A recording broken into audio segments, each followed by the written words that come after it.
80s kid up in here. So, got my little waterfall, TLC waterfalls going on.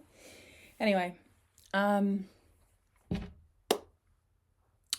cognitive empathy, autism, narcissism, empathy in general. So, a healthy person has empathy. And when we consider empathy, we are considering compassionate empathy, the ability to act and move forward on the feeling of desiring to be with somebody in their emotional experience. Emotional empathy, which gives us the awareness to act with our compassionate empathy. And cognitive empathy, which is the ability to know what somebody is thinking mentally, like, or what they're feeling or why they would be feeling that mentally.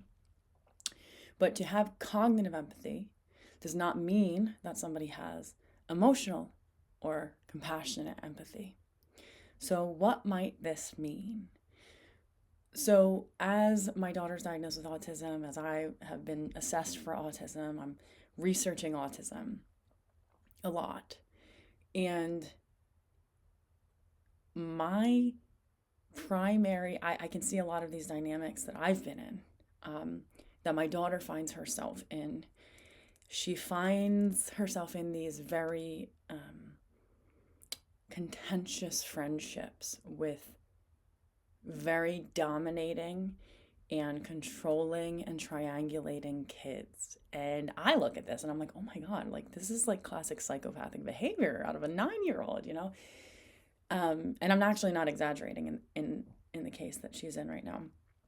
She's actually afraid to go to school because of a frenemy situation. So I see this and I'm contemplating, how does this happen? Like, why is she experiencing the same level of kind of intensity and enmeshment in a peer relationship, and she's 9, that I experienced with my parent? It would make sense that a parent could have that much psychological control over somebody, but it's very astonishing to me that this other 9-year-old is controlling my daughter. And also the entire class. She says that everybody's so afraid of her that they all just do what she says. And she's been physically abusive with multiple kids. And she's still going to this school. So that's not my point.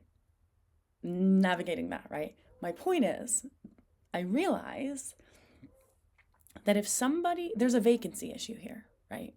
So I would say energetically, a lot of my life, I was vacant from my body to the degree that I was always feeling only what other people were feeling physically. And I could understand where and why they were feeling that, how they got to that conclusion to feel that, right? And I would feel it with them. But I would also not necessarily be able to feel myself in the presence of them because I would be so dominated by the felt sense of their experience. And if you are relating to somebody who you're trying to feel out, but that person does not feel their own feelings. They don't feel you. They don't feel, right? So if you have a lot of visceral empathy and you walk into a room with somebody, you're probably, I think the thing I love most about Chris is like he walks into a room and I don't usually feel him. And I love that. But anybody else walks into the room, I'm going to feel them. And usually that feeling can derail me because it's like, oh, this person has something they want to say, or this person wants to talk about something negative or positive or whatever it is. It's like, I want to be available for another person, right? But if you are interfacing with somebody and you're trying to help them feel better, like in the case of this girl, I would go to my mom and I would say, oh my God, what's wrong? Do you want to talk? As a child, the parentified child, right? And I would be met with like, what do you know, right? Like, this isn't, whatever. Well, this girl in my daughter's class, people try to go up to her and say, hey, what's wrong? And she'll attack them. So there are some people who do not want help and who might want it but won't let it in and will physically and mentally assault you if you try to support them, even though they're covertly asking for your support. So in the context of this, it's like my daughter has enough cognitive empathy to know that this girl is like, she's hurting. She can see, like, she has enough visceral empathy to feel this girl hurting for sure. But she has enough cognitive empathy also now that she is diagnosed autistic and ADHD to realize, which is ironic because they often say that autistic people don't have cognitive empathy. But she's been diagnosed autistic. So there's that piece. But she has enough awareness to realize, like, the likelihood is probably going to be that she's going to get assaulted and attacked for having other friends, for whatever, right? So she has enough cognitive empathy to see the trajectory, but she doesn't understand why this girl does what she does. She only knows she's going to continue to do it and that she has to kind of get out of the firing lines. So I just want to touch on this potential reality that if you are interfacing with a narcissist or a psychopath, and you are on the spectrum, or you're socially naive, or you have high visceral empathy for some reason and lesser cognitive empathy, which I would say I actually do have lesser cognitive empathy, in the sense that it has still taken me 40 years to go, oh no, when my mother said she didn't want to have a relationship with me, she actually meant that. Like, that wasn't, and I was so confused because, like, you're standing in my house, you're here, you're acting like you're helping me, but then you're also telling me you don't want a relationship with me. Like, that can't be real, right? That's not real. So I would bypass reality because I couldn't believe the words coming out of this person's mouth. Like they say, when somebody shows you who they are, believe them. That was very hard for me because I would feel like, you're in pain. That's why you're saying this. You obviously just don't know how to connect to me. We love each other, right? Like, let me help you with that. Instead of having enough cognitive empathy, like a normal maybe person, to go, no, this person doesn't want you. Never did. Never even lied about it. Nothing really is confusing here, other than the fact that you feel this pain, so you assume that the pain is the reason, or you feel this rejection or this rage or whatever it is. So you assume that that feeling is the reason, but you can't equate that this person actually has genuine malicious intent. That cognitively, even if they do feel that way, they don't necessarily know they feel what you feel. They don't care about feeling what you feel in that way. They try to avoid feeling the thing that you feel them feel, and then try to project it onto you because they can watch you feel what they feel and watch you squirm as you feel it, right? But if you don't believe, and this is me, I mean, it's taken me a long time to get here, I've been delayed in this way, that somebody is associating with you with the intent to be malicious or to control or to target you or to have something over you, if you still believe that it's pretty impossible to have somebody have like a reptilian strategy about your life when you're just like floating on by, like, hey man, I'm just like, I'm canoeing down the river. It wouldn't make sense to you that a person would be under the water and they're going, oh, every time you like feel like you're chill, I'm going to flip you over, right?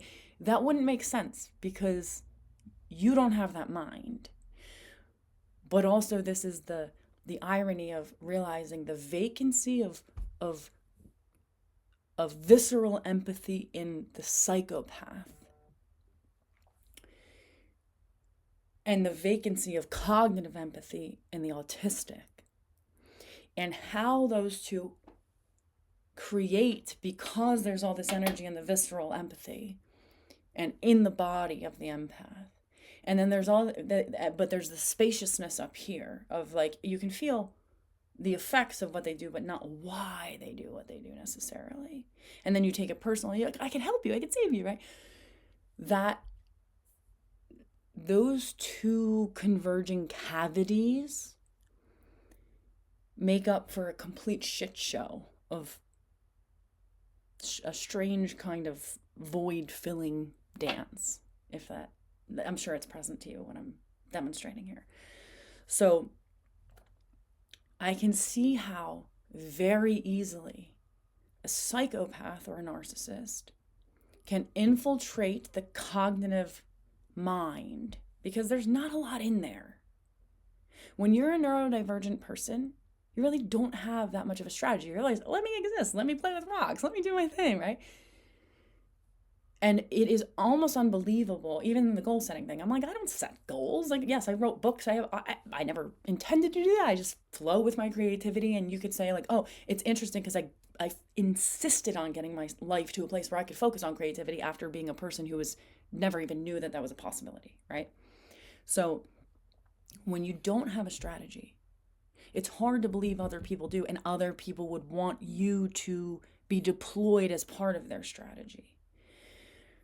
So that convergence of infiltration of the psyche, and maybe this is what I was always talking about, that like, and maybe this is the narcissistic overlay that normal healthy people would never even, like Chris, if he interfaced with a narcissist, he would walk away immediately, never be like, why did they do that? He would be like, fuck that, they did that, I'm never talking to him again. Where I'm like, what did I do? Why'd they do that? What's going on? I'm trying to understand where the line is, what the boundary is, why this is happening. What's my part, right? Where a healthy person would just be like, I don't give a shit. I'm not going to put up with that. So if you are a neurodivergent person raised by a narcissist, the likelihood of them implanting their cognitions into you, simply because the vacancy of strategy is in your brain, and you can see like, well, they have this strategy, and if I'm going to be like a healthy person or a good person, like I'm supposed to follow that strategy. Like, this is my parent here, and I had one neglectful parent and one overbearing, insidious parent, both strangely also neglectful in their own way, but the infiltration of her paradigm, which I knew she wanted me to adopt. Her father was a complete psychopath, malignant psychopath, and she was his favorite. She was the golden child. And then I was his favorite. So I was to adopt his, even though I was like the sacrificial lamb handed to him, his cognitions. And if I was going to be accepted, I would have to adopt the psychopathic program. And if I was not, I was going to be shunned. And I didn't reject it. I just cannot accept it. I can see it. I can see it moving. I can see how, and it's taken me until now to believe it.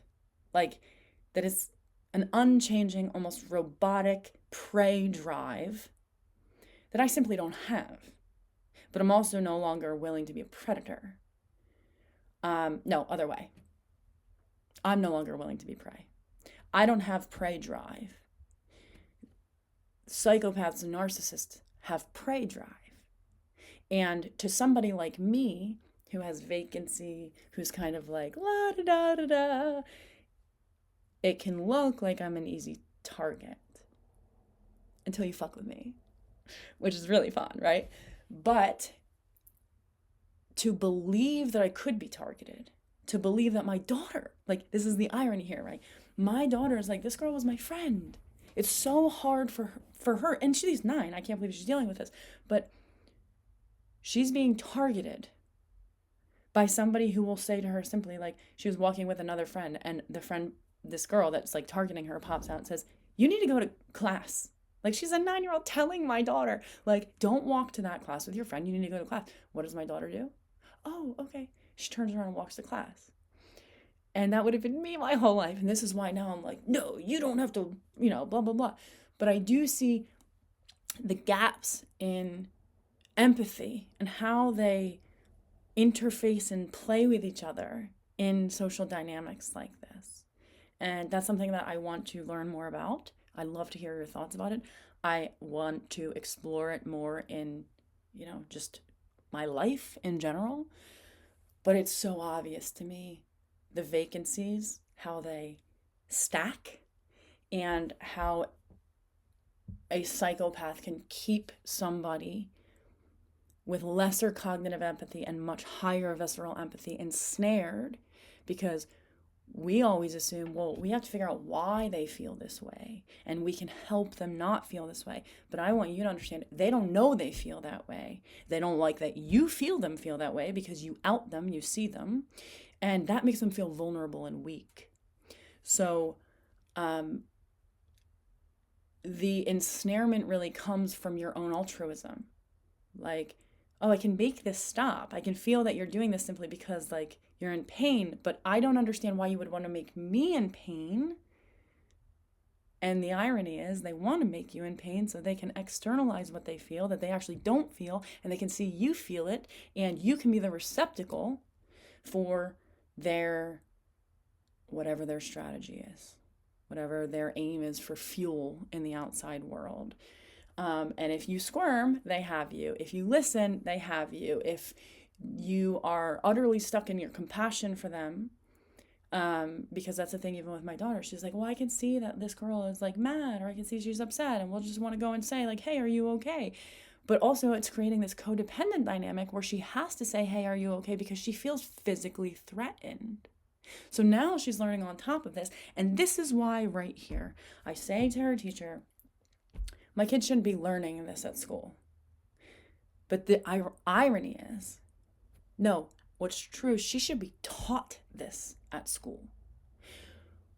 We teach our kids mathematics. We teach our kids art. We don't teach our kids music. We teach our kids how to live in a modern world. But this modern world was recently just created. These dynamics, invisible mental health issues, should be taught. They shouldn't be something that is learned, which is strange. And what, like, obviously, I hope you understand the context in which I'm saying this. Like, my daughter's learning this in an embodied way. Yes, and that's great, because truly, even with a master's degree and on multiple workshops and on narcissism, I never put it together that that's what I was dealing with until I wrote Imperfectly Sane, and I had thousands of people contact me and say, oh, my parent was a narcissist too. And I was like, wait, what? That's what I'm dealing with? And now it's like, I can't unsee it. It's textbook. It's like, how did I miss that? So I understand that you can't learn something in a classroom and help somebody who's learned it in real life, period. You can't. You have to learn it in real life first, and then you can help somebody. And maybe like, this is my kid, she's a powerful girl, maybe this is her journey to like do this work, but she's learning this at 9. So I hope that you can help yourself learn it at 50, right? Or however old you are, that in the absence of somebody else's visceral, emotional, and compassionate empathy, if they do not have that, you will be a receptacle for their strategy, and their strategy has nothing to do with you, other than that you are needed as fuel to get to an aim that usually the signpost always changes anyway. Like, you don't even know what the aim is. It's hard to believe that that's true if you have visceral empathy and you know that people who are in pain, you want to stop their pain. It's hard to believe that it's true. But you can't feel for somebody who can't feel themselves and then accept that feeling for yourself and call it you, because it's not you. So it's very important to be aware. Like, I worked with somebody recently, and she said, well, whatever I would ask my partner to do, he would do, but he won't do anything I don't ask. There could be some work there. Like, okay, great, ask and then you shall receive, right? But also, people with no cognitive empathy know what they have to do just enough to keep you where they want you. Breadcrumbs, right? So I love that for this person, but it's also not a huge win. It's not a huge win that, oh, if I ask him to do something, then he'll do it. But if I don't ask, he doesn't show up. People without cognitive empathy can walk the streets and you wouldn't, or I mean, visceral empathy, well, what I would call visceral empathy, emotional empathy, whatever. They walk the streets, they live normal lives, they look just like you and me, which is really weird to comprehend. And they can oftentimes look like they are listening or interested or believe you, and they might be, but only to see what they can get out of you being interesting for their own interests. So what I mean by that is that just because somebody will show up for you when you ask does not mean that they have emotional empathy and compassion for you.